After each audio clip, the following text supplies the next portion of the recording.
പരിശുദ്ധാത്മാവേ സഹായക, നിരന്തരമെന്നെ സഹായിക്കണേ.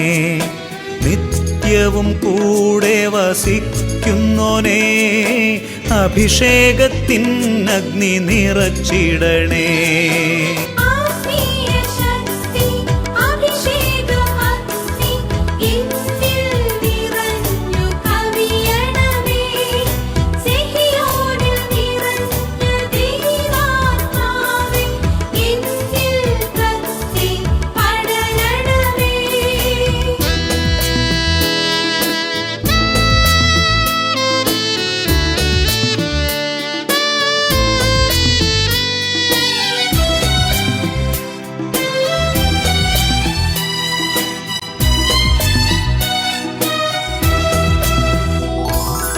എന്നുള്ളിൽ നിറയുന്ന ദൈവിക ശക്തി ലൗകിക ശക്തിയെ തകർത്തിടുന്നു. പാപനീതി ന്യായ ബോധ്യങ്ങൾ ഹൃത്തിൽ നിറച്ചെന്നെ അഭിഷേചിക്കൂ. പരിശുദ്ധാത്മാവേ സഹായക, നിരന്തരമെന്നെ സഹായിക്കണേ.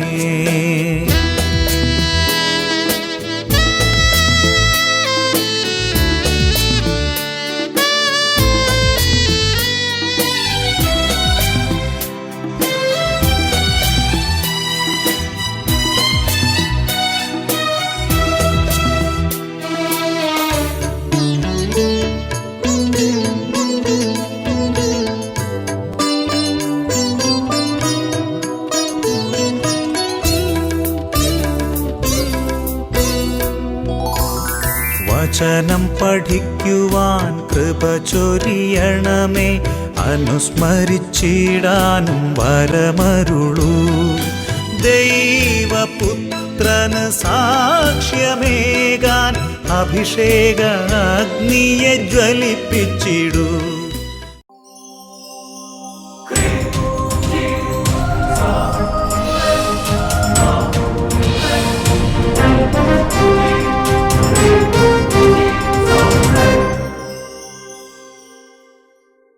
Praise the Lord. Praise the Lord. Hallelujah. Hallelujah. അഭിഷേകാന്തി വചന ശുശ്രൂഷയെ സംബന്ധിക്കുവാൻ കർത്താവിനെ പ്രത്യേകം തിരഞ്ഞെടുക്കപ്പെട്ട നിങ്ങളെയും നിങ്ങളുടെ കുടുംബങ്ങളെയും പരിശുദ്ധ അമ്മയുടെ വിമല ഹൃദയത്തിനും ഈശോയുടെ തിരുഹൃദയത്തിനും പ്രതിഷ്ഠിക്കുന്നു. ഈശോയുടെ തിരുഹൃദയത്തിൽ നിങ്ങൾ മറയ്ക്കപ്പെടട്ടെ. ഹല്ലേലൂയാ. ഹല്ലേലൂയാ. ഈശോയുടെ തിരുഹൃദയത്തിൽ മറയ്ക്കപ്പെടുക എന്ന് പറഞ്ഞാൽ സാത്താന്റെ കണ്ണിൽ പെടാതെ മറയ്ക്കപ്പെടട്ടെ. Praise the lord. Praise the lord. പ്രിയമുള്ള സഹോദരങ്ങളെ, ബഹുമാനപ്പെട്ട സേവർക്കാൻ വട്ടാലിച്ചന്റെ ആത്മീയ കൂട്ടായ്മയിൽ നമ്മൾ ഈ ശുശ്രൂഷയിലേക്ക് പ്രവേശിക്കുമ്പോൾ ഈ സമയത്ത് നല്ലൊരു ഗാനം ആലപിച്ച് കർത്താവിനെ ആരാധിക്കുകയാണ്. ഈ ഗാനത്തിൻ്റെ പ്രത്യേകത ഒരുപാട് തരത്തിലുള്ള പീഡകളും പൈശാചികളും ഒഴിഞ്ഞു പോകാനുള്ള ഒരു ഡെലിവറൻസ് പ്രാർത്ഥനയാണ് ഈ ഗാനം. Hallelujah. Hallelujah. Praise the lord. Praise the lord. ബൈബിളിൽ കർത്താവ് പല മേഖലകളിൽ കർത്താവ് ശാസിക്കുന്നുണ്ട്. രോഗത്തെ ശാസിക്കുന്നുണ്ട്, അതേപോലെ തന്നെ പിശാചിനെ ശാസിക്കുന്നുണ്ട്, കൊടുങ്കാറ്റിനെ ശാസിക്കുന്നുണ്ട്, തെറ്റ് ചെയ്യുമ്പോൾ കർത്താവ് ശാസിക്കുന്നുണ്ട്. അതുകൊണ്ട് എൻ്റെ സഹോദരങ്ങളെ, നമ്മുടെ ജീവിതത്തിൽ നമ്മൾ തന്നെ ഇടയ്ക്കിടയ്ക്ക് രോഗത്തെ ശാസിക്കണം, പൈശാചിക പീഡകളെ ശാസിക്കണം, പ്രാർത്ഥനാ തടസ്സങ്ങളെ ശാസിക്കണം. അപ്പോൾ തിന്മയുടെ അറിവ് വിട്ടുപോകും. പ്രത്യേകിച്ച് ജ്ഞാനസ്നാനത്തിലൂടെ അഥവാ മാമോദീസായിലൂടെ തിന്മയെ ബന്ധിക്കാനും ശാസിക്കാനുള്ള ഒരു അധികാരം കർത്താവ് നമുക്കും തന്നിട്ടുണ്ട്. ഹല്ലേലൂയാ. ഹല്ലേലൂയാ. നമുക്ക് ഒരുമിച്ച് സ്തുതിക്കാം. ഹല്ലേലൂയാ. ഹല്ലേലൂയാ. യേശുവേ, ആരാധന ആരാധന ആരാധന ആരാധന. ഓ കർത്താവേ, ഞങ്ങൾ പ്രഖ്യാപിക്കുന്നു അവിടുന്ന് ജീവൻ കൊടുത്ത് കർത്താവേ കുരിശിൽ മരിച്ച് ഉത്ഥാനം ചെയ്ത് ഞങ്ങളെ രക്ഷിച്ച ദൈവമാണെന്ന് ഏറ്റു പറയുന്നു. പാപത്തിന് ഞങ്ങളുടെ മേൽ ആധിപത്യമില്ല, രോഗത്തിന് ഞങ്ങളുടെ മേൽ ആധിപത്യമില്ല, പിശാചിന് ഞങ്ങളുടെ മേൽ ആധിപത്യമില്ല. ഈശോയ്ക്ക് മാത്രമേ ഞങ്ങളുടെ മേൽ ആധിപത്യമുള്ളൂ. പ്രഖ്യാപിച്ച് പ്രഖ്യാപിച്ച് പ്രാർത്ഥിക്കുന്നു. ജീവൻ കൊടുത്ത് എന്നെ അവൻ വീണ്ടെടുത്തു, തന്റെ തന്നെ രക്തം കൊടുത്ത് എന്നെ അവൻ വീണ്ടെടുത്തു. കൈകളടിച്ച് യേശു തന്റെ ജീവൻ കൊടുത്ത് എന്നെ അവൻ വീണ്ടെടുത്തു, തന്റെ തന്നെ രക്തം കൊടുത്ത് എന്നെ അവൻ വീണ്ടെടുത്തു. പാപത്തിനെന്റെ മേൽ ഭരണമില്ല, ഒരു തിന്മയും എന്നെ ഇനി തൊടുകയില്ല. വിശ്വസിച്ച് പാപത്തിനെന്റെ മേൽ ഭരണമില്ല, ഒരു തിന്മയും എന്നെ ഇനി തൊടുകയില്ല. യേശുവിൻ ക്രൂശിലെ പീഡകളാൽ ശാസിക്കുന്നു, സാത്താനെ ശാസിക്കുന്നു, ബന്ധിക്കുന്നു, എന്നേക്കും വിട്ടുപോകാം. നരകത്തിൽ നിബന്ധിക്കുക. യേശുവിൻ ക്രൂശിലെ പീഡകളാൽ സാത്താനെ ശാസിക്കുന്നു, എന്നേക്കും വിട്ടുപോകാം. ഓ കർത്താവേ, രോഗത്തെ ശാസിക്കുന്നു, തടസ്സങ്ങളെ ശാസിക്കുന്നു, പൈശാചിക പീഡകളെ ശാസിക്കുന്നു, രാത്രികാല ദുർപീഡകളെ ശാസിക്കുന്നു. കർത്താവേ, മാനസികമായ വൈകല്യങ്ങൾ, മാനസിക രോഗങ്ങൾ, അങ്ങനെ തന്നെ തലമുറ കെട്ടുകളെ ഈശോയുടെ നാമത്തിൽ ശാസിക്കുന്നു. ബന്ധനങ്ങളും ആധിപത്യങ്ങളും ശല്യങ്ങളും തടസ്സങ്ങളും കുടുംബങ്ങളിൽ നിന്ന് വിട്ടൊഴിഞ്ഞു പോകട്ടെ. യേശു തന്റെ അടിപ്പിണരാ എന്റെ രോഗങ്ങളെ ഏറ്റെടുത്തു, അവനേറ്റ പീഡകളാ സൗഖ്യത്തിൻ ശക്തി. ക്യാൻസർ രോഗത്തെ ശാസിക്കുന്നു, യേശു തന്റെ അപസ്മാര രോഗത്തെ ബന്ധിക്കുന്നു, എന്റെ രോഗങ്ങളെ ഏറ്റെടുത്തു, പാരമ്പര്യ രോഗങ്ങളെ ശാസിക്കുന്നു. അവനേറ്റ പീഡകളാ സൗഖ്യത്തിൻ ശക്തി പകർന്നു. രോഗത്തിനെന്റെ മേൽ ഭരണമില്ല, ഇനി ദുരിതങ്ങളിൽ ഞാൻ പതറുകയില്ല. രോഗത്തിനെന്റെ മേൽ ഭരണമില്ല, ഇനി ദുരിതങ്ങളിൽ ഞാൻ പതറുകയില്ല. യേശുവിൻ ക്രൂശിലെ പീഡകളാൽ രോഗത്തെ ശാസിക്കുന്നു, എന്നേക്കും വിട്ടുപോകാം. യേശുവിന്റെ ജീവൻ കൊടുത്ത് എന്നെ അവൻ വീണ്ടെടുത്തു. You are my redeemer. You are my savior. രക്തം കൊടുത്ത് You are the risen Lord. ഉദ്ധിതനായ Isho, പാപത്തിനെന്റെ മേൽ ഭരണമില്ല, ഒരു തിന്മയും എന്നെ ഇനി തൊടുകയില്ല. വിശ്വസിച്ച് പാപത്തിനെന്റെ മേൽ ഭരണമില്ല, ഒരു തിന്മയും എന്നെ ഇനി തൊടുകയില്ല. യേശുവിൻ ക്രൂശിലെ പീഡകളാൽ സാത്താനെ ശാസിക്കുന്നു, എന്നേക്കും വിട്ടുപോകാം. യേശുവിൻ ക്രൂശിലെ പീഡകളാൽ സാത്താനെ ശാസിക്കുന്നു, എന്നേക്കും വിട്ടുപോകാം. Hallelujah, hallelujah, hallelujah, hallelujah. ഹല ഹല ഹല ഹല ഹല ഹല ഹല ഹല ഹല ഹല. സഭ പഠിപ്പിക്കുന്നു, തിന്മ വിട്ടൊഴിഞ്ഞു പോയ ശരീരത്തിലേക്ക് പരിശുദ്ധാത്മാവ് ആവസിക്കണം. തിന്മ വിട്ടൊഴിഞ്ഞു പോകുന്ന കുടുംബങ്ങളിലേക്ക് പരിശുദ്ധാത്മാവ് ആവസിക്കണം. After each deliverance, we are supposed to receive the blessing of the anointing of the Holy Spirit. ഓ പരിശുദ്ധാത്മാവേ, ഓ പരിശുദ്ധാത്മാവേ, സമൂഹത്തിലേക്ക് എഴുന്നള്ളി വരണമേ, സമൂഹത്തിലേക്ക് എഴുന്നള്ളി വരണമേ. തിന്മ വിട്ടൊഴിഞ്ഞു പോയ ഓരോ വ്യക്തികളിലേക്കും കുടുംബങ്ങളിലേക്കും ഇപ്പോൾ പരിശുദ്ധാത്മാവെ ആവസിക്കണമേ, പരിശുദ്ധാത്മാവെ ആവസിക്കണമേ. കൈകൾ ഉയർത്തി വിളിക്കുന്നു, പരിശുദ്ധാത്മാവേ, പരിശുദ്ധാത്മാവേ, ഞങ്ങളിൽ നിറയണമേ. ആത്മാവേ, ആത്മാവേ, നിറഞ്ഞു കവിയണമേ. പരിശുദ്ധാത്മാവേ, കവിഞ്ഞൊഴുകണമേ. കൈകൾ ഉയർത്തി വിളിക്കുന്നു, പരിശുദ്ധാത്മാവേ, ഞങ്ങളിൽ നിറയണമേ. നിറഞ്ഞു കവിയണമേ. പരിശുദ്ധാത്മാവേ, കവിഞ്ഞൊഴുകണമേ. നിറഞ്ഞു കവിയണമേ. കവിഞ്ഞൊഴുകണമേ. കവിഞ്ഞൊഴുകണമേ.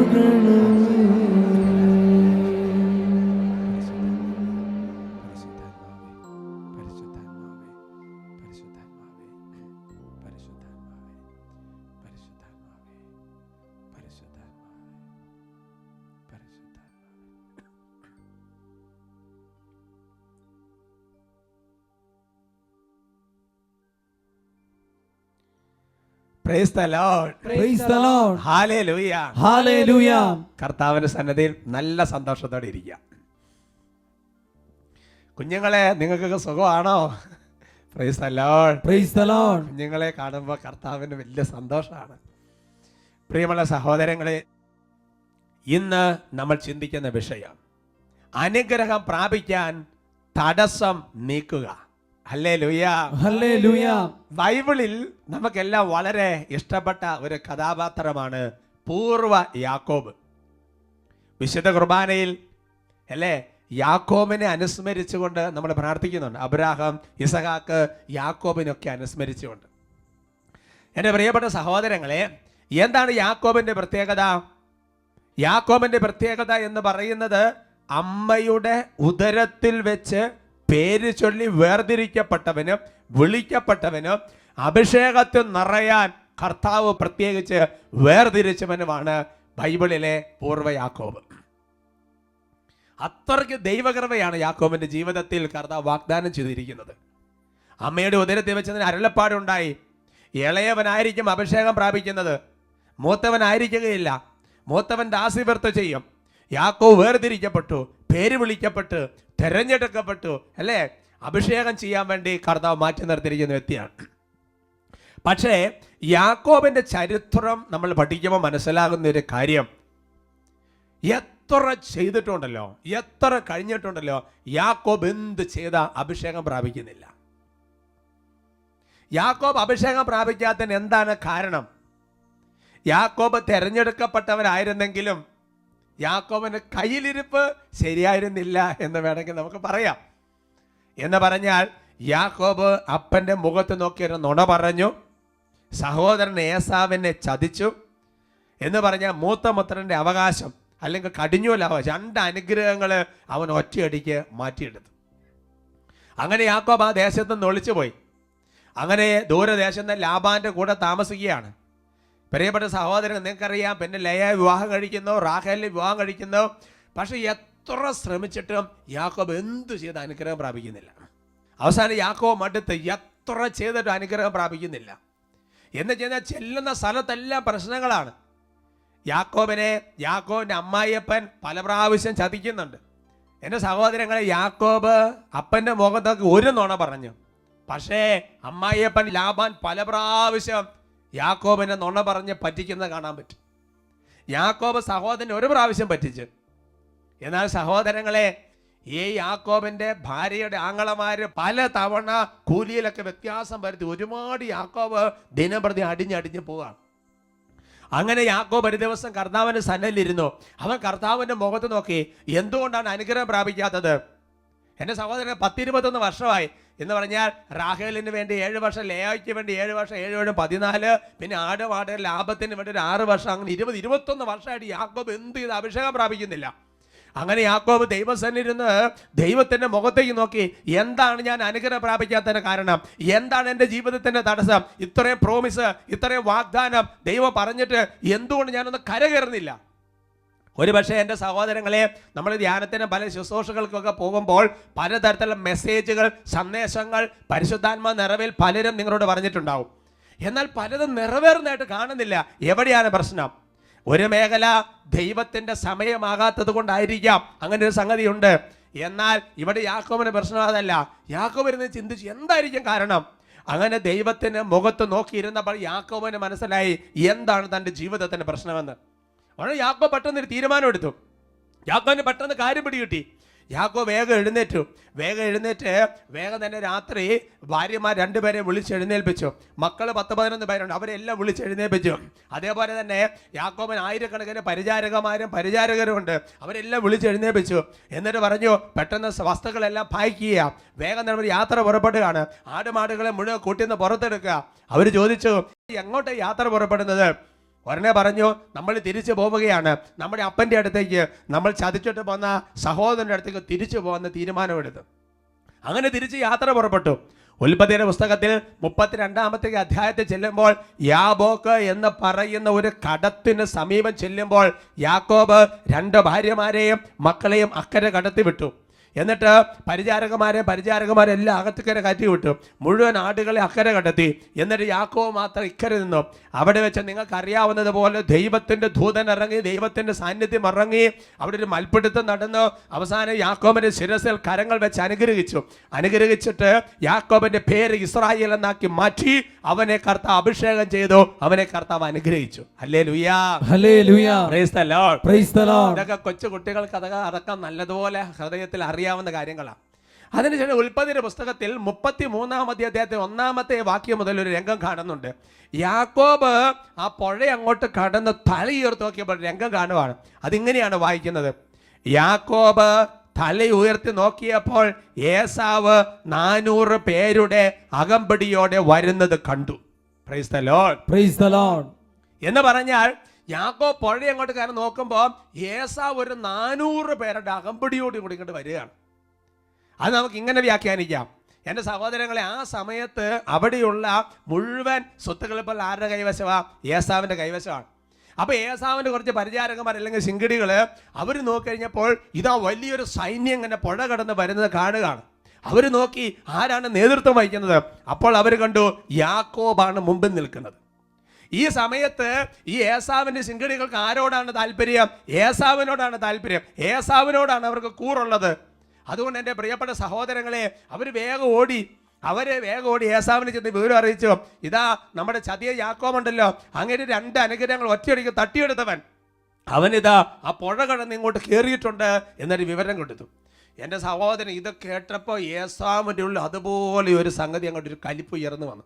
കാരണം അന്ന് ചതിക്കപ്പെട്ട രാത്രി ഏസാവ് ഒരു കാര്യം പറഞ്ഞിട്ടുണ്ടായിരുന്നു: എനിക്കൊരു ദിവസം വന്നു ചേരും, അന്ന് ഞാൻ അവനെ കൊല്ലും. അത്ര ഒരുങ്ങാത്തൊരു പക യാക്കോബിനോട് ഏസാവിൻ്റെ മനസ്സിലുണ്ട്. ഉടനെ തന്നെ ഏസാവ് ഒരു 400 പേരുടെ തടിമിടുക്കുള്ളൊരു 400 പേരെ തിരഞ്ഞെടുത്തിട്ട് എന്ത് ചെയ്തു? ഈ യാക്കോബിനെ നേരിടാൻ ഏസാവ് പുഴയുടെ തീരത്ത് നിൽക്കുകയാണെന്ന് കരുതുക. ഉടനെ എൻ്റെ സഹോദരങ്ങളെ, യാക്കോബും വളരെ സിസ്റ്റമാറ്റിക്കായിട്ട് കാര്യങ്ങൾ അറേഞ്ച് ചെയ്യാൻ. തുടർന്ന് ബാക്കി വാക്യത്തിൽ ഇങ്ങനെയാണ് വായിക്കുന്നത്: യാക്കോബ് തലയിൽ നോക്കിയപ്പോൾ ഏസാവ് 400 പേരുടെ അകമ്പടിയോടെ വരുന്നത് കണ്ടു. ഉടനെ യാക്കോബ് മക്കളെ വേർതിരിച്ച് ലെയായുടെയും റാഹേലിൻ്റെയും 2 പരിചാരകന്മാരുടെ അടുക്കലായി നിർത്തി. അവർ പരിചാരകന്മാരെയും അവരുടെ മക്കളെയും മുൻപിലും ലെയായെയും മക്കളെയും അതിന് പിറകിലും റാഹേലിനെയും ജോസഫിനെയും ഏറ്റവും പുറകിലും നിർത്തി. എന്നിട്ട് അവനെ ചെയ്തു അവരുടെ മുൻപേ നടന്നു. എന്ന് പറഞ്ഞാൽ ഒരു യുദ്ധം പ്രതീക്ഷിച്ച്, ഒരു അടി പ്രതീക്ഷിച്ച് നമ്മൾ ഇരിക്കുമ്പോൾ നമ്മളെ പ്രതീക്ഷകളെ ഉല്ലംഘിച്ചുകൊണ്ട് മറ്റൊരു രംഗം അവിടെ നടക്കുകയാണ്. അടുത്ത വാക്യം: സഹോദരന്റെ അടുത്തെത്തുവോളം 7 തവണ നിലം മുട്ടെ താണു വണങ്ങി. ഏസാവാകട്ടെ ഓടിച്ചെന്ന് അവനെ കെട്ടിപ്പിടിച്ച് ചുംബിച്ചു. ഇരുവരും കരഞ്ഞു എന്ന് വചനം വെളിപ്പെടുത്തുകയാണ്. Praise the lord, praise the lord, hallelujah, hallelujah. എൻ്റെ പ്രിയപ്പെട്ട സഹോദരങ്ങളെ, ഒരു അടിപിടി പ്രതീക്ഷിച്ചിരുന്ന നമ്മുടെ പ്രതീക്ഷകളെ ഉല്ലംഘിച്ചുകൊണ്ട് സഹോദരൻ ഏസാവിനെ കണ്ടപ്പോൾ യാക്കോബ് എൻ്റെ ചേട്ടാ എന്ന് വിളിച്ചുകൊണ്ട് വേഗം അങ്ങോട്ട് മുട്ടു. 7 തവണ നിലം മുട്ട താണു വണങ്ങി. അത് കഴിഞ്ഞപ്പോൾ ഏസാവ് ഓടിച്ചെന്ന് കെട്ടിപ്പിടിച്ച് അവരെ ചുംബിച്ച് ഇരുവരും കരഞ്ഞു എന്ന് വചനം വെളിപ്പെടുത്തുക. പ്രിയമുള്ള സഹോദരങ്ങളെ, യാക്കോബ് 7 തവണ നിലം മുട്ട താണു വണങ്ങി എന്ന് പറയുമ്പോൾ പുതിയ നിയമത്തിലെ ഒരു വചനഭാഗം ഞാൻ പറയാതെ തന്നെ നിങ്ങളുടെ മനസ്സിൽ വരണം. അത് വളരെ വന്നു കഴിഞ്ഞു. ഏതാണത്? വിശുദ്ധ മത്തായിയുടെ സുവിശേഷത്തിൽ 18-ാമത്തെ അധ്യായത്തിൻ്റെ 21-22 വാക്യങ്ങളിലാണ്. Gospel of St. Matthew, chapter 18, verse 21 and 22. അപ്പോൾ പത്രോസ് മുന്നോട്ട് വന്ന് ഈശോയോട് ചോദിക്കുകയാണ്: കർത്താവേ, എന്നോട് തെറ്റ് ചെയ്യുന്ന എൻ്റെ സഹോദരനോട് ഞാൻ എത്ര പ്രാവശ്യം ക്ഷമിക്കണം? 7 പ്രാവശ്യമോ? യേശു അരുളി ചെയ്തു, 7 എന്നല്ല 7 70 പ്രാവശ്യം എന്ന് ഞാൻ നിന്നോട് പറയുന്നു. Price the lord, praise the Lord. എൻ്റെ പ്രിയപ്പെട്ട സഹോദരങ്ങളെ, കർത്താവ് പറയും 7 എന്നല്ല 7 70 പ്രാവശ്യം എന്ന് പറഞ്ഞാൽ അനന്തമായിട്ട് ക്ഷമിക്കുക. 7 എന്ന് പറഞ്ഞാൽ ബൈബിളിൽ ഒരു പൂർണ്ണതയുടെ പ്രതീകമാണ്. അതിൻ്റെ അർത്ഥം 7 പ്രാവശ്യം യാക്കോബ് മുട്ടുകുത്തി എന്ന് പറഞ്ഞാൽ ഏസാവിനോട് പരിപൂർണമായിട്ട് മാപ്പ് ചോദിച്ചു, ഏസാവിനോട് പരിപൂർണമായിട്ട് ക്ഷമിച്ചു എന്നാണ് അതിൻ്റെ വ്യാഖ്യാനം. Price the lord, praise the Lord. ഒരു പക്ഷേ നമുക്ക് ഇങ്ങനെ ചിന്തിക്കാം, അതായത് അതിപ്പോൾ അങ്ങനെ പറയാൻ പറ്റേണ്ടത് ശരിക്കും പറഞ്ഞാൽ യാക്കോബ് ക്ഷമ ചോദിക്കേണ്ട ആവശ്യമുണ്ടോ? വേറെ തരത്തിൽ വേണേൽ ചിന്തിക്കാം. അതായത് പിന്നെ ഏസാവല്ലേ തെറ്റ് ചെയ്തെന്ന് വേണേൽ ചിന്തിക്കാം, പലതരത്തിൽ ചിന്തിക്കാം. വേണമെന്നുണ്ടെങ്കിൽ പറയാം, അതിപ്പോൾ റെബേക്ക അമ്മച്ചി അങ്ങനെ പറഞ്ഞു കൊടുത്തിട്ടല്ലേ യാക്കോബ് അങ്ങനെ ചെയ്തത്. റെബേക്ക അമ്മച്ചിയോട് കർത്താവ് എന്താ പറഞ്ഞിരുന്നത് ഇത്രയേ ഉള്ളൂ, അതായത് ഈ ഇളയവൻ അനുഗ്രഹം പ്രാപിക്കും, അതിനുവേണ്ടി ഇന്ന മാർഗങ്ങൾ ചെയ്യാൻ കർത്താവ് പറഞ്ഞിട്ടില്ല. അതാണ് എൻ്റെ പ്രിയപ്പെട്ട സഹോദരങ്ങൾ, അതിനു വേണ്ടി തിരഞ്ഞെടുത്ത മാർഗം ദൈവസന്നിധിയിൽ അത്ര കറക്റ്റ് അല്ല. Praise the Lord. Praise the Lord. എന്റെ സഹോദരൻ, അതിനേക്കാൾ എല്ലാം ഉപരി നമുക്ക് വേണം ഏസാവിന്റെ മേൽ തെറ്റാരോപിക്കാം. കാരണം ഏസാവ് അങ്ങനെ ഒരു വിശപ്പിന് വേണ്ടിയിട്ട് ഇങ്ങനെ ചെയ്തുകൊണ്ടല്ലേ യാക്കോവിനെ കുറ്റപ്പെടുത്താൻ പാടുണ്ടോ, യാക്കോബ് വിട്ടുകൊടുത്തേണ്ട കാര്യമുണ്ടോ എന്ന് വേണം ചിന്തിക്കാം. എന്നാൽ ഈ ആരോപണങ്ങളും ഈ ആർഗ്യുമെന്റ്സിന് മുകളിൽ മറ്റൊരു വചനം പ്രഖ്യാപിക്കാൻ ഞാൻ ആഗ്രഹിക്കുകയാണ്. അതെന്താണെന്നറിയാവോ? തെറ്റ് ആരുടെ ഭാഗത്താണ് എന്നുള്ളത് ബൈബിളിൽ ഒരു പ്രതിപാദന വിഷയമല്ല. തെറ്റ് ആരുടെ ഭാഗത്താണ് എന്നുള്ളത് ബൈബിൾ ഒരു കൺസിഡറബിൾ ആയിട്ടുള്ള ഒരു മാറ്റർ അല്ല. Praise the Lord. Praise the Lord. കുടുംബത്തിൽ എന്താ പ്രശ്നം? നീ അങ്ങനെ ചെയ്തിട്ടില്ലേ, നീ ഇങ്ങനെ പറഞ്ഞിട്ടില്ലേ, നീ അങ്ങനെ ചെയ്തിട്ടില്ലേ, അങ്ങോട്ടും ഇങ്ങോട്ടും കുറ്റപ്പെടുത്തൽ, അങ്ങോട്ടും ഇങ്ങോട്ടും കുറ്റാരോപണം. അതങ്ങനെ ചെയ്തുകൊണ്ടല്ലേ ഇങ്ങനെ ഉണ്ടായത്, ഞാൻ അന്നേ പറഞ്ഞതല്ലേ. Praise the Lord. Praise the Lord. തെറ്റ് ആരുടെ ഭാഗത്താണ് എന്നുള്ളത് ബൈബിൾ നോക്കുന്ന ഒരു വിഷയമല്ല. മത്തായിയുടെ സുവിശേഷത്തിൽ 5-ാമത്തെ അധ്യായത്തിന്റെ 23-ാമത്തെ തിരുവചനം, gospel of saint Matthew chapter 5 verse 23, നീ ബലിപീഠത്തിൽ കാഴ്ചയർപ്പിക്കുമ്പോൾ നിന്റെ സഹോദരന് നിന്നോട് എന്തെങ്കിലും വിരോധമുണ്ടെന്ന് അവിടെ വെച്ച് ഓർത്താൽ കാഴ്ച വസ്തു അവിടെ ബലിപീഠത്തിന് മുൻപിൽ വെച്ചിട്ട് പോയി സഹോദരന് രമ്യതപ്പെടുക, പിന്നെ വന്ന് കാഴ്ചയർപ്പിക്കുക എന്നതാണ് വചനം. Price the lord. Praise the Lord. എൻ്റെ സഹോദരങ്ങളെ, വിശുദ്ധ ബലിയർപ്പണത്തിന് പോകുമ്പോൾ, വിശുദ്ധ കുർബാനയ്ക്ക് പോകുമ്പോൾ, ഒരു കൂദാശയുടെ സ്വീകരണത്തിന് വേണ്ടി പോകുമ്പോൾ അവിടെ വെച്ച് നിനക്ക് ആരോടും ഒരു വിരോധവും ഇല്ല, പക്ഷേ വേറെ ആൾക്കെങ്കിലും എന്നോട് ഇച്ചിരി വിരോധവും ഇഷ്ടക്കേടും ഉണ്ടെന്നോർത്താൽ നീ അവിടെ ബലിവസ്തു അവിടെ വെച്ചിട്ട് ആദ്യം പോയി സഹോദരൻ രമ്യതപ്പെട്ടിട്ട് വരിക, എന്നിട്ട് ബലി അർപ്പിച്ചാലേ ആ ബലി ദൈവം സ്വീകാര്യമാവുകയുള്ളൂ. Praise the lord. Praise the lord. എന്ന് പറഞ്ഞാൽ എൻ്റെ പ്രിയപ്പെട്ട സഹോദരങ്ങളെ, എനിക്ക് അദ്ദേഹത്തോട് യാതൊരു വിഷയമില്ല, പക്ഷെ അദ്ദേഹത്തിന് ഒരു വിഷമം ഉണ്ടെങ്കിൽ നമ്മളൊരു ഇനീഷ്യേറ്റീവ് എടുത്ത് അത് രമ്യതപ്പെട്ട ഒരു പരിശ്രമം നടത്തണമെന്ന് വചനം അനുശാസിക്കുകയാണ്. അതാ ഞാൻ പറഞ്ഞത്, തെറ്റാരുടെ ഭാഗത്താണ് എന്നുള്ളത് ബൈബിളൊരു വിഷയമേ അല്ല. പലപ്പോഴും എൻ്റെ പ്രിയപ്പെട്ട സഹോദരങ്ങളെ, പല കുടുംബങ്ങളിൽ നടക്കുന്ന പ്രശ്നം എന്താ എന്നാൽ ഒന്ന് വിട്ടുകൊടുക്കാൻ തയ്യാറല്ല, ഒന്ന് എളിമപ്പെടാൻ തയ്യാറല്ല. അവരല്ലേ ഇങ്ങനെ പറഞ്ഞത്, അവളല്ലേ ഇറങ്ങിപ്പോയത്, അവനല്ലേ ഇങ്ങനെ ചെയ്തത്, ഇനി അവർ വരട്ടെ. Praise the Lord. Praise the Lord. Hallelujah. Hallelujah. Praise the Lord. Praise the Lord. അങ്ങനെയാണെങ്കിൽ എൻ്റെ പ്രിയപ്പെട്ട സഹോദരങ്ങളെ, ഞാൻ നിങ്ങളോട് ചോദിച്ചു നോക്കട്ടെ, എപ്പോഴാണ് യാക്കോബ് അഭിഷേകം പ്രാപിച്ചത്? എപ്പോഴാണ് യാക്കോബ് അനുഗ്രഹം പ്രാപിച്ചത്? യാക്കോബ് അനുഗ്രഹം പ്രാപിച്ചത് എപ്പോഴാണ് എന്ന് ചോദിച്ചു കഴിഞ്ഞാൽ, ഏസാവിനോട് രമ്യതപ്പെടാൻ തീരുമാനമെടുത്ത രാത്രിയിലാണ് യാക്കോബ് അഭിഷേകം പ്രാപിച്ചത്. ആ തീരുമാനം പ്രവൃത്തി പദത്തിൽ എത്തിച്ചത് പിറ്റേ ദിവസമാണ്. പക്ഷേ തീരുമാനമെടുത്ത രാത്രിയിൽ തന്നെ യാക്കോബിന്റെ പേര് ഇസ്രായേൽ എന്നാക്കി മാറ്റിയെന്ന് മാത്രമല്ല, അവന്റെ ശിരസിൽ ദൈവം കൈവച്ച് അനുഗ്രഹിച്ച് അഭിഷേകം ചെയ്തു. പറഞ്ഞ ഹല്ലേലൂയ. ഹല്ലേലൂയ. അതുകൊണ്ട് എൻ്റെ പ്രിയപ്പെട്ട സഹോദരങ്ങളെ, ഒരുപാട് കാര്യം ആ വചനത്തിന്റെ ഉള്ളിൽ ദൈവത്തിന്റെ പരിശുദ്ധാത്മാവ് ഒളിപ്പിച്ച് വെച്ചിട്ടുണ്ട്. അതിതാണ് എൻ്റെ പ്രിയപ്പെട്ട സഹോദരങ്ങളെ, നമ്മുടെ ജീവിതത്തിൽ ദൈവത്തിൻ്റെ ആയിരക്കണക്കിന് പതിനായിരക്കണക്കിന് വാഗ്ദാനങ്ങൾ അനുഗ്രഹങ്ങൾ നിൽക്കുമ്പോൾ, എൻ്റെ സഹോദരങ്ങളെ, നമ്മുടെ ജീവിതത്തിൽ ഏതെങ്കിലും തരത്തിലുള്ള അനുഗ്രഹത്തിൻ്റെ തടസ്സങ്ങൾ നിൽക്കുന്നുണ്ടെങ്കിൽ ആ തടസ്സങ്ങൾ മാറ്റുമ്പോഴാണ് വാഗ്ദാനം ചെയ്യപ്പെട്ടിരിക്കുന്ന പതിനായിരക്കണക്കിന് അനുഗ്രഹങ്ങളുടെ ഒരു കുത്തൊഴുക്ക് നമ്മുടെ ജീവിതത്തിലേക്ക് വരുന്നത്. Hallelujah. Hallelujah. Price the lord. Praise the Lord. അതുകൊണ്ട് എൻ്റെ സഹോദരൻ, നമ്മുടെ ജീവിതത്തിൽ ഒരുപാട് ദൈവ കൃപ നമ്മുടെ ജീവിതം ചോർത്തി കളയുന്ന മേഖലയാണ് നമ്മുടെ ഇറിറ്റേഷൻ, നമ്മുടെ ഭിന്നത, നമ്മുടെ എടുത്തുചാട്ടം, നമ്മുടെ പൊട്ടിത്തെറി, നമ്മുടെ പലതരത്തിലുള്ള വിദ്വേഷം, വൈരാഗ്യം തുടങ്ങിയ ഒരു നിര സംഗതികൾ. ഹെബ്രായ ലേഖനത്തിൽ 12-ാമത്തെ അധ്യായത്തിന്റെ 15-ാമത്തെ തിരുവചനം, ഹീബ്രൂസ് ചാപ്റ്റർ 12 വേഴ്സ് 15, ദൈവകൃപ ആർക്കും നഷ്ടപ്പെടാതിരിക്കാൻ ശ്രദ്ധിക്കുവിൻ. വിദ്വേഷത്തിന്റെ വേര് വളർന്ന് ഉപദ്രവം ചെയ്യാതിരിക്കാൻ സൂക്ഷിക്കുവിൻ. വിദ്വേഷം മൂലം പലരും അശുദ്ധരായിത്തീരുന്നു. Praise the lord. Praise the Lord. എന്ന് പറഞ്ഞാൽ എൻ്റെ പ്രിയപ്പെട്ട സഹോദരൻ, നമ്മുടെ ജീവിതത്തിൽ ഏറ്റവും കൂടുതൽ ദൈവകൃപ ചോർന്ന് പോകുന്ന ഒരു മേഖലയാണ് നമ്മുടെ ഇറിറ്റേഷനും നമ്മുടെ ഭിന്നതയും നമ്മൾ ഇങ്ങനെ തരത്തിലുള്ള പലതരത്തിലുള്ള മൂശാട്ട സ്വഭാവങ്ങളും. Hallelujah, hallelujah. നിങ്ങൾ ചിന്തിച്ചു നോക്ക്. രാവിലെ എഴുന്നേറ്റ് കൊന്ത ചൊല്ലി, പിന്നെ യാമപ്രാർത്ഥനകളെ ചൊല്ലി, പിന്നെ എന്താ വേണ്ടത്, വിശുദ്ധ കുർബാനയ്ക്ക് പോയി, പിന്നെ ബൈബിൾ വായിച്ചു, അതിൻ്റെ ഇടയ്ക്ക് കുരിശിൻ്റെ വഴി ചൊല്ലി, ഇങ്ങനെ ഒരുപാട് പ്രാർത്ഥനകൾ നമ്മൾ ചെയ്ത് ഒരുപാട് ദൈവകൃപ ദിവസവും നമ്മുടെ ഉള്ളിൽ നിറച്ച് വെച്ചുകൊണ്ടിരിക്കുമ്പോൾ നിങ്ങൾ ചിന്തിച്ചു നോക്കുക, ഒരു കുടത്തിൻ്റെ അടിയിൽ ഒരു ഓട്ടയുണ്ടെങ്കിൽ എന്താ സ്ഥിതി? എത്ര വെള്ളം കോരി ഒഴിച്ചാലും, എന്ന് പറഞ്ഞാൽ എത്ര പ്രാർത്ഥന വഴി കൃപ നിറച്ചാലും കുറച്ച് കഴിയുമ്പോൾ അതെല്ലാം അങ്ങോട്ട് പോയി തീരും. Praise the Lord. Praise the Lord. Hallelujah. Hallelujah. അതുകൊണ്ട് എൻ്റെ പ്രിയപ്പെട്ട സഹോദരങ്ങളെ, അണകെട്ടി നിൽക്കുന്ന അനുഗ്രഹങ്ങളെല്ലാം അണപൊട്ടി ഒഴുകും നമ്മുടെ ഹൃദയത്തിൽ നിന്ന് ഒരു വിട്ടുവീഴ്ച നടത്തിയാൽ എന്നൊരു ഗാനം എവിടെയോ പാടിയത് ഞാൻ ഓർക്കുന്നുണ്ട്.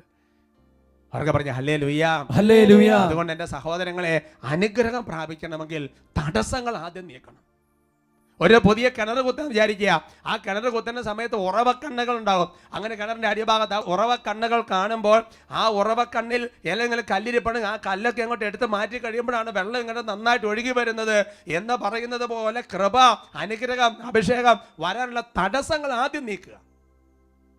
Praise the Lord. Praise the Lord. പുതിയ നിയമത്തിൽ കർത്താവ് ഒരു കണ്ടീഷൻ വെച്ചിരിക്കുന്നത് അതാണല്ലോ, സ്വർഗ്ഗസ്ഥനായ പിതാവ് എന്നുള്ള പ്രാർത്ഥനയിൽ. അതുകൊണ്ട് ഈ ആരാധന സമയത്ത് വലിയൊരു വിട്ടുവീഴ്ചയുടെ കൃപയുടെ അഭിഷേകം നമ്മുടെ ജീവിതത്തിൽ തന്നെ കർത്താവ് ആരംഭിക്കട്ടെ.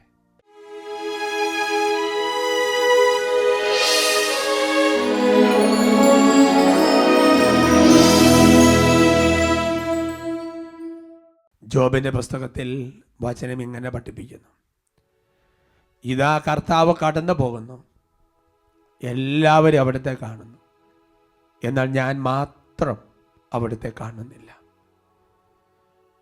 കർത്താവിൻ്റെ സന്നിധിയിൽ ഹൃദയത്തിൻ്റെ ഉള്ളിൽ വെറുപ്പോ ദേഷ്യമോ ഭിന്നതയോ വൈരാഗ്യമോ പിടിവാശിയോ മറ്റേതും തരത്തിലും നിരാശയോ ഇരുന്നാൽ, നീരസമോ ഇരുന്നാൽ, തെറ്റാരുടെ ഭാഗത്താണെങ്കിലും കർത്താവിൻ്റെ അനുഗ്രഹം കാണാൻ നമുക്ക് സാധ്യത വളരെ ബുദ്ധിമുട്ടാണ്. ഓരോരുത്തരും ഉള്ളിരിക്കും പ്രാർത്ഥിക്കുകയാണ്. വലിയൊരു ക്ഷമയുടെ മേഖലയിൽ കർത്താവ് വലിയൊരു തുറവി തരും. ഈശോ അനുഗ്രഹിക്കും. വലിയ അനുഗ്രഹങ്ങൾ കുടുംബത്തിൽ നടക്കും. ഉള്ളൊരുകെ പ്രാർത്ഥിക്കുന്നു. നീ ക്ഷമിച്ച നിന്നോട് ക്ഷമിക്കുന്ന സ്നേഹം ഇല്ലെങ്കിലോ ക്ഷമിക്കില്ല എന്നോദിനാഥൻ. നീ ക്ഷമിച്ച നിന്നോട് ക്ഷമിക്കുന്ന സ്നേഹം ഇല്ലെങ്കിലോ ക്ഷമിക്കില്ല എന്നോദിനാഥൻ. അണകെട്ടി നിൽക്കുന്ന അനുഗ്രഹമെല്ലാം അണപൊട്ടി ഒഴുകുന്ന നേരം, അണകെട്ടി നിൽക്കുന്ന അനുഗ്രഹമെല്ലാം അണപൊട്ടി ഒഴുകുന്ന നേരം, നീ ക്ഷമിക്കുന്ന നേരം, നീ ക്ഷമിച്ച നിന്നോട് ക്ഷമിക്കുന്ന സ്നേഹം ഇല്ലെങ്കിലോ ക്ഷമിക്കില്ല എന്നോദിനാഥൻ. കൈകൾ ഉയർത്തി വിളിക്കുന്നു: യേശുവേ, യേശുവേ, നീ മാത്രമേ സഹായം.